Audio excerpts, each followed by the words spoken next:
When I was a kid, one of the first things I ever got into was playing music. Out in Tracy, California, it's kind of a small town in the Central Valley, and wasn't much to do out there. I lived with my dad at the time, and he was a jazz musician, and so I spent most of my high school years being in and out of bands, playing mostly metal music. As I got a little bit older, I started throwing shows or being involved in like show promotion and for my own band, as well as helping manage other bands and stuff. I eventually booked a couple tours and it was a lot of fun. Got to go up the west coast of California.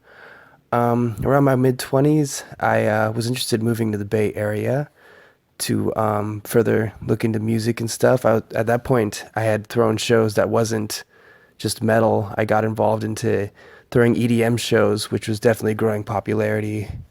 Um, and so I eventually moved out to San Francisco to pursue interest in music, and especially this lucrative EDM scene, which is still relatively new to me, coming from a metal background. So, kind of inadvertently, started going to local shows and ended up getting involved in promotion and the like. But also unexpectedly, moving out here kind of sparked my interest in visual arts again. One disheartening thing about becoming a promoter was I wasn't able to create. I got to make things again as opposed to simply showcasing other people's work.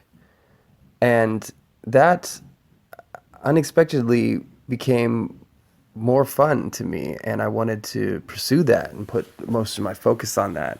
So I started trying to perfect my craft, I guess you could say, and getting more involved in like the illustration aspect as well as Photoshop and doing more traditional mediums as well as like watercolors and things like that. I started doing some fan arts and actually got shares and notoriety from certain creators. I did Castlevania and Dark Souls fan art that ended up getting shared by their official Facebooks, which was cool. Ultimately, I feel good about getting back into visual design. When I was a kid, I remember I want to grow up someday and make a comic book. Now I'm not so concerned with growing up. I just want to make a comic book.